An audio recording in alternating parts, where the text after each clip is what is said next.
আল্লামা ইমাম বাইহাকি রাহিমাহুল্লাহ তাআলা উনি ওনার কিতাবের মাঝে লিখছেন, যখন জিবরাইল আমিন নবীজিকে বিদায় দিলেন, ইয়া রাসূলুল্লাহ আমি আর সামনে 1 ইঞ্চিও যেতে পারবো না।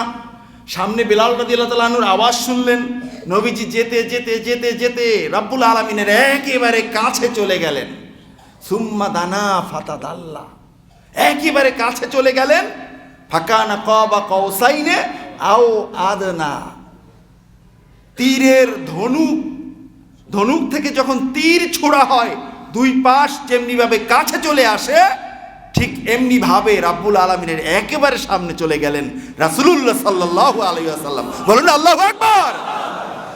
গিয়েই নবীজি বললেন, ফাকালা রাসূলুল্লাহ সাল্লাল্লাহু আলাইহি ওয়াসাল্লাম আত-তাহিয়াতু লিল্লাহি ওয়াস সালাওয়াতু ওয়াত তাইয়্যিবাত।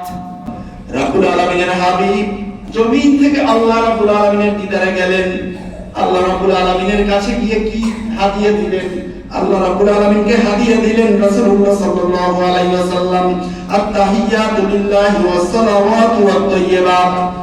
আল্লাহ রাব্বুল আলামিনের কাছে নুরানি কদম মোবারকে, কুদরতি কদম মোবারকে রাসূলুল্লাহ সাল্লাল্লাহু আলাইহি ওয়াসাল্লামের পক্ষ থেকে অভিবাদন জানানো হলো রাব্বুল আলামিনকে। রাব্বুল আলামিনের পক্ষ থেকে ফাকিলা লাহু জবাব আসলো, আসসালামু আলাইকা ইয়া আইয়ুহান নাবিয়্যু ওয়া রাহমাতুল্লাহি ওয়া বারাকাতুহু। রাব্বুল আলামিনের পক্ষ থেকে জবাব আসলো, আসসালামু আলাইকা আইয়ুহান নবী, হে আমার নবী আপনার উপরেও সালাম আমি রবের পক্ষ থেকে। বলেন যখন এই জবাবটা আসলো, ফাকালা রাসূলুল্লাহ সাল্লাল্লাহু আলাইহি ওয়াসাল্লাম সাথে সাথে নবীজি বললেন, আসসালামু আলাইনা ওয়া আলা ইবাদিল্লাহিস সালিহিন।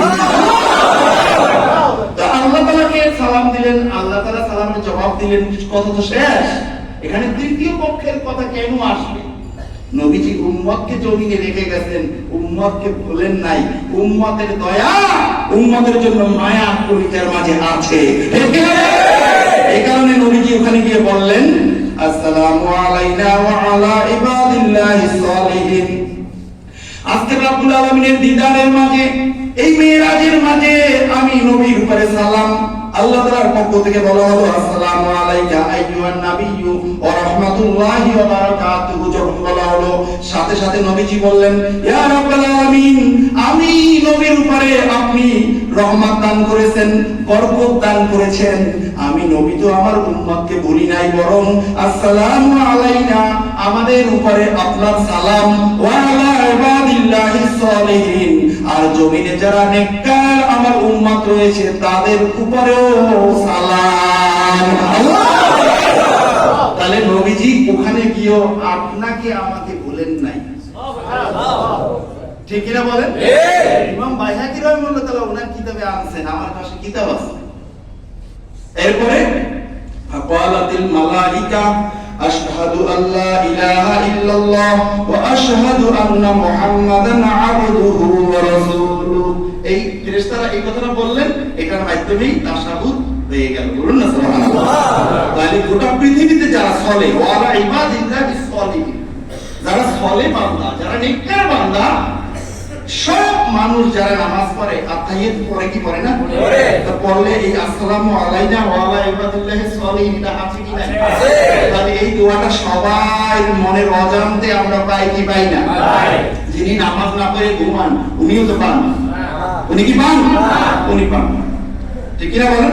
তাহলে আমরা মেরাজের এই সালামের ভিতরে শামিল হতে চাই কি চাই না? হাত উঁচু করব না? হাত উঁচু করব, জিজ্ঞেস করছি, করবেন? যারা নামাজ পড়ে এরাই আগে উঠে বলে, আর যারা নামাজ পড়ে না বলে যে হুজুর আজকে আমার মাইন্ডকে চিন্তা ফেলাইছে। হ্যাঁ, এখন ওয়াদা দিয়া ওয়াদা খেলাপ করা তো বড় গুনাহ। ওয়াদা দিব না, বরং আমরা নিয়ত করব আমরা আজ থেকে 5 ওয়াক্ত নামাজ বাদ দিব না।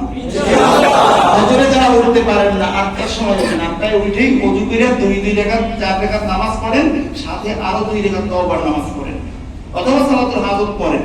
আপনি এক সপ্তাহ ট্রাই করেন, দেখবেন আমার বিশ্বাস 8ম দিনে আপনাকে ওই শয়তানই উঠেই দেবে যে শয়তান আপনাকে ঘুম করাইতে হবে।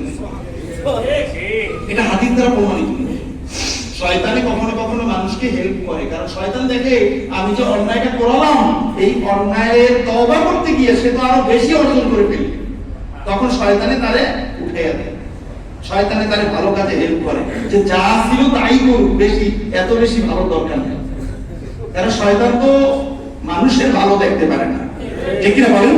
আল্লাহ রাব্বুল আলামিন আমাদের সকলের কলিজার মাঝে রাসূলুল্লাহ সাল্লাল্লাহু আলাইহি ওয়াসাল্লামের পরিপূর্ণ ভালোবাসা দান করবেন।